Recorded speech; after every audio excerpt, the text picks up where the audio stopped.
नमस्कार, हिंदी प्रतियोगिता के यूट्यूब चैनल में आपका स्वागत है। आज हम डिस्कस करेंगे हिंदी साहित्य के 50 बहुत ही महत्वपूर्ण प्रश्न जो आपके आने वाले सभी एग्जाम्स के लिए बहुत इंपॉर्टेंट है।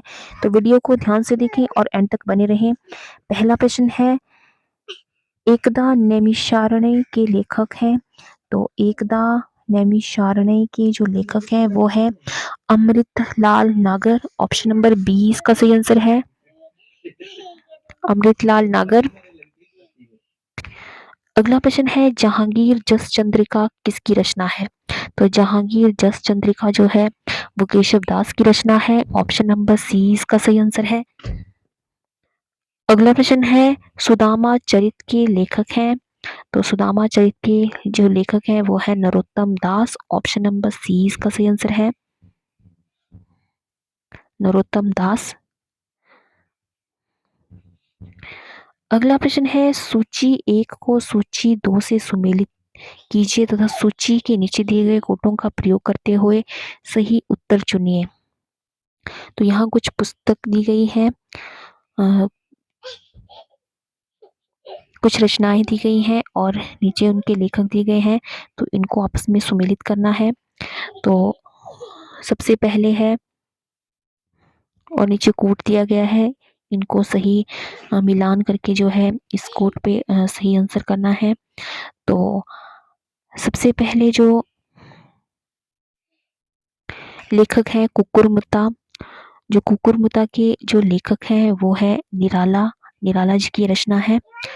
झरना जो है वो जयशंकर प्रसाद जी की रचना है। और कला और बूढ़ा चांद जो है वो सुमित्रा नंदन पंत जी की रचना है। और निशा निमंत्रण जो है वो हरिवंश राय बच्चन की रचना है। तो इसका जो सही कूट होगा वो है ऑप्शन नंबर ए। तो ए इसका सही आंसर है। अगला प्रश्न है, भाषा योग वशिष्ठ के लेखक हैं। तो भाषा योग वशिष्ठ के जो लेखक हैं वो हैं राम प्रसाद निरंजनी जी। ऑप्शन नंबर डी इसका सही आंसर है। अगला प्रश्न है, नूतन ब्रह्मचारी उपन्यास किसने लिखा है। तो नूतन ब्रह्मचारी उपन्यास जो है वो बालकृष्ण भट्ट ने लिखा है। ऑप्शन नंबर ए इसका सही आंसर है। अगला प्रश्न है, संसद से सड़क तक किसकी रचना है। तो संसद से सड़क तक जो है वो सुदामा पांडे धूमिल जी की रचना है। ऑप्शन नंबर ए इसका सही आंसर है। अगला प्रश्न है, गोदान का रचना काल है। तो गोदान जो है वो सन 1936 में प्रकाशित हुई थी। तो ऑप्शन नंबर सी इसका सही आंसर है। अगला प्रश्न है, निम्नलिखित में से कौन सी रचना मैथिली शरण गुप्त की नहीं है। तो मैथिली शरण गुप्त जी की जो रचना जो नहीं है वो है option number D Kanupriya. Kanupriya जो है वो इनकी रचना नहीं है। बाकी जयदत्त, वध, पंचवटी और भारत भारती ये सभी इनकी रचनाएं हैं। अगला प्रश्न है, सदल मिश्र की रचना है। तो सदल मिश्र जी की जो रचना है वो है नासी केतोपाख्यान। बहुत ही इंपॉर्टेंट है ये, इसे याद रखिएगा। अगला प्रश्न है, प्रथम तार सप्तक के प्रकाशन वर्ष है। तो पहला तार सप्तक जो है वो सन 1943 में प्रकाशित हुआ था। ऑप्शन नंबर 20 का सही आंसर है। अगला प्रश्न है, निम्नलिखित में से कौन सा संप्रदाय बाद में दादू पंथ के नाम से प्रचलित हुआ। तो दादू पंथ के नाम से जो संप्रदाय प्रचलित हुआ था वो है ब्रह्म संप्रदाय। ऑप्शन नंबर ए इसका सही आंसर है। आगे सूची 1 को सूची 2 से सम्मिलित करना है। कुछ पंथ और संप्रदाय दिए गए हैं और उनके प्रवर्तक हैं जिन्हें जो है सुमेलित करना है। तो सखी संप्रदाय जो है इसके जो प्रवर्तक हैं वो हैं हरिदास। Option number 2। और गरीब पंथ के संप्रदाय है संत गरीबदास। राधा बल्लभ संप्रदाय के जो संप्रदाय के जो प्रवर्तक है गोसाई हित हरिवंश जो है राधा बल्लभ संप्रदाय के प्रवर्तक हैं। और बावरी पंथ के के जो प्रवर्तक हैं वो है बावरी साहिबा। तो इसका जो सही ऑप्शन होगा वो होगा 2 3 1 4। तो 2 3 1 4 जो है ऑप्शन नंबर ए जो है इसका सही आंसर है।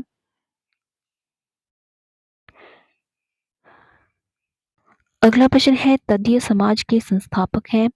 तो तदीय समाज के जो संस्थापक हैं वो हैं Bharatendu Harishchandra. Option number C इसका सही आंसर है। अगला प्रश्न है औघड़ पंथ का संबंध निम्न में से किससे है। तो औघड़ पंथ का संबंध जो है वो है गोरखनाथ जी से। ऑप्शन नंबर बी इसका सही आंसर है। अगला प्रश्न है रामानुज ने स्थापना की थी। तो रामानुज ने जो है वो विशिष्टाद्वैत की जो है वो स्थापना की थी। तो ऑप्शन नंबर ए इसका सही आंसर है। भारतीय लेख संघ की स्थापना का समय है। तो भारतीय लेख संघ की जो स्थापना का जो समय है वो माना जाता है सन 1936। ऑप्शन नंबर 20 का सही आंसर है। अगला प्रश्न है नागरी प्रचारिणी सभा काशी की स्थापना कब हुई थी। तो नागरी प्रचारिणी सभा काशी की स्थापना जो है वो सन 1800 ईस्वी में हुई थी। ऑप्शन नंबर ए इसका सही आंसर है। अगला प्रश्न है साहित्य अकादमी के संबंध में कौन सा कथन असत्य है। तो साहित्य अकादमी के संबंध में जो कथन असत्य है वो है कि यह केवल हिंदी साहित्य से जुड़ी संस्था है। तो ये गलत असत्य, ये बिल्कुल असत्य कथन है। तो ऑप्शन नंबर 20 का सही आंसर है। अगला प्रश्न है महावीर प्रसाद द्विवेदी के बाद सरस्वती पत्रिका के संपादक थे। तो महावीर प्रसाद द्विवेदी द्विवेदी के बाद जो है सरस्वती पत्रिका के जो संपादक बने थे वो थे देवी दत्त शुक्ल। ऑप्शन नंबर ए इसका सही आंसर है। अगला प्रश्न है हिंदी का पहला साप्ताहिक उदंत मार्तंड कहाँ से प्रकाशित हुआ था। तो हिंदी का पहला साप्ताहिक पत्र जो था उदंत मार्तंड तो वो कलकत्ता से प्रकाशित हुआ था। ऑप्शन नंबर 20 का सही आंसर है। अगला प्रश्न है निम्नलिखित में से पत्रिका और संपादक युग्म में से कौन सा सही नहीं है। तो ऑप्शन में दिए गए हैं। तो इनमें इन सब में जो सही नहीं है तो वो है आनंद कादम्बनी जो है वो राजेंद्र अवस्थी जो है इसके संस्थापक नहीं है। तो ये बिल्कुल असत्य है। तो ऑप्शन नंबर 20 का सही आंसर होगा। अगला प्रश्न है महादेवी वर्मा ने किस पत्रिका का संपादन किया था। तो महादेवी वर्मा ने जो है चांद पत्रिका का संपादन किया था। ऑप्शन नंबर सी इसका सही आंसर है। अगला प्रश्न है वीर गाथा काल को किसने आदिकाल नाम दिया। तो वीर गाथा काल को आदिकाल नाम दिया है हजारी प्रसाद द्विवेदी ने। ऑप्शन नंबर 20 का सही आंसर है। अगला प्रश्न है मिश्र बंधुओं में इनमें से कौन नहीं है। तो मिश्र बंधु जो है वो आपस में भाई है। तो इनमें से जो मिश्र बंधुओं में शामिल नहीं है वो है Krishna Bihari. Option number D इसका सही आंसर है। अगला प्रश्न है गारसाद तासी को हिंदी साहित्य का प्रथम इतिहासकार माना है क्योंकि इन्होंने आधुनिक दृष्टि से इतिहास लिखा था तो इसलिए इन्हें हिंदी साहित्य का प्रथम इतिहासकार माना गया है। तो ऑप्शन नंबर 20 का सही आंसर है। अगला प्रश्न है रामचंद्र शुक्ल के काल विभाजन और नामकरण का प्रमुख आधार है। तो रामचंद्र शुक्ल के काल विभाजन और नामकरण का जो प्रमुख आधार जो माना जाता है वो है काव्य प्रवृत्तियों की विशिष्टता। ऑप्शन नंबर 20 का सही आंसर है। अगला ऑप्शन है हिंदी की पहली कहानी लेखिका है। तो हिंदी की पहली कहानी लेखिका है बंग महिला। ऑप्शन नंबर ए इसका सही आंसर है।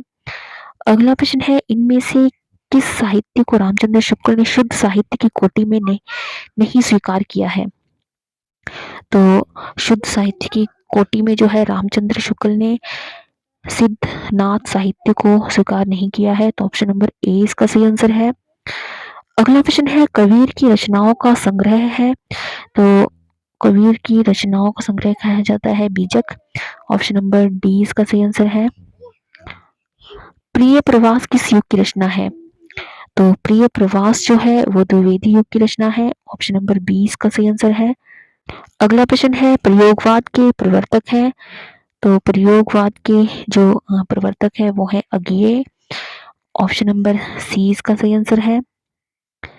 अगला प्रश्न है पुनर्जागरण काल का संबंध है, तो पुनर्जागरण काल का संबंध जो है वो भारतेंदु युग से है। ऑप्शन नंबर ए इसका सही आंसर है।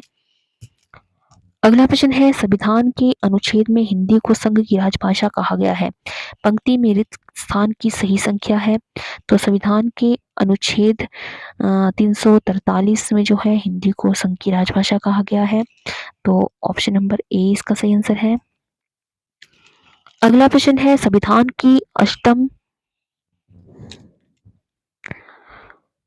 की अष्टम अनुसूची में कौन सी भाषा नहीं है, तो संविधान की अष्टम अनुसूची में जो है वो डोगरी भाषा नहीं है।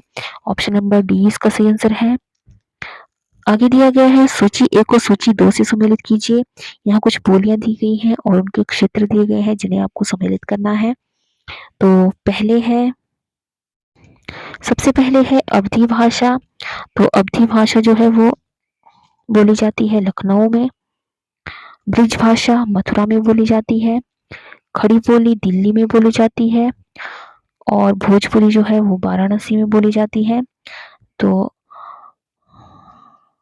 ये आसपास के क्षेत्र हैं जहाँ ये भाषा बोली जाती है। तो इसका सही कोट होगा 3-1-2-4। तो 3-1-2-4 का अगर सही कोट देखें तो ऑप्शन नंबर सी इसका सही आंसर होगा। अगला प्रश्न है बैसवाड़ी किस प्रमुख बोली के निकट है, तो बैसवाड़ी जो है वो अवधी के निकट है, तो ऑप्शन नंबर बी इसका सही आंसर है। अगला प्रश्न है इनमें से कौन सी बोली पश्चिमी हिंदी की नहीं है, तो पश्चिमी हिंदी में जो है छत्तीसगढ़ी। ऑप्शन नंबर सी इसका सही आंसर है।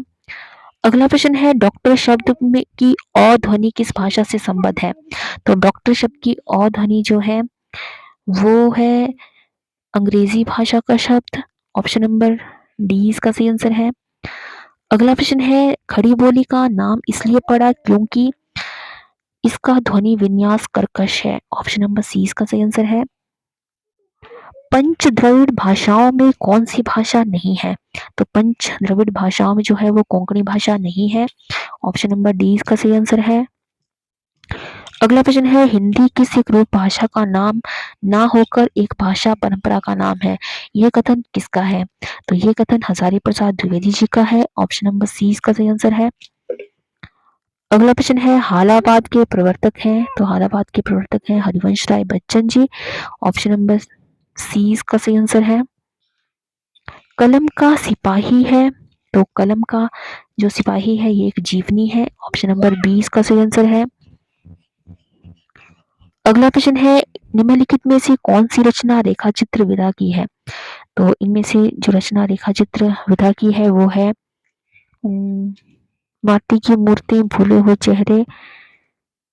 तो ये दोनों ही जो है रेखा चित्र विधा की रचनाएं हैं, तो ऑप्शन नंबर डी इसका सही आंसर होगा।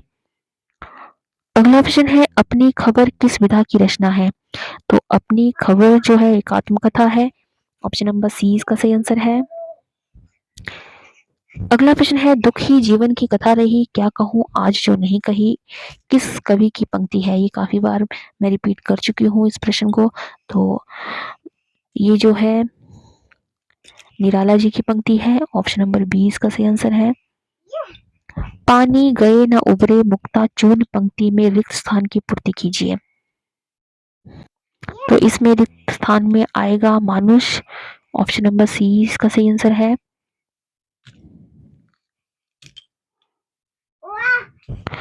अगला प्रश्न है आगे सूची 1 को सूची 2 से सम्मिलित करना है। तो पहले है कुछ रस दिए गए हैं और उसके स्थायी भाव दिए गए हैं। तो पहले है रौद्र रस, तो रौद्र रस का स्थायी भाव होता है क्रोध। अद्भुत का जो स्थायी भाव होता है वो होता है विस्मय। शांत रस का स्थायी भाव होगा निर्वेद और विभत्स रस का स्थायी भाव होता है जुगुप्सा।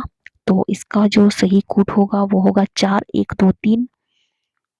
तो 4 1 2 3 ऑप्शन नंबर डी इसका सही आंसर है। अगला प्रश्न है कवि समय से तात्पर्य है। तो कवि समय से तात्पर्य है काव्य परंपरा में मान्य बातें। ऑप्शन नंबर ए इसका सही आंसर है। तो ये थे आज के हिंदी साहित्य के 50 बहुत ही महत्वपूर्ण प्रश्न। तो आई होप आपको ये वीडियो पसंद आया हो, तो वीडियो को लाइक करें और ज़्यादा से ज़्यादा शेयर करें और चैनल को सब्सक्राइब करना बिल्कुल ना भूलें। तो आज की वीडियो में बस इतना ही, मिलते हैं एक नई वीडियो में कुछ नए प्रश्नों के साथ। तब तक के लिए जय हिंद, जय भारत।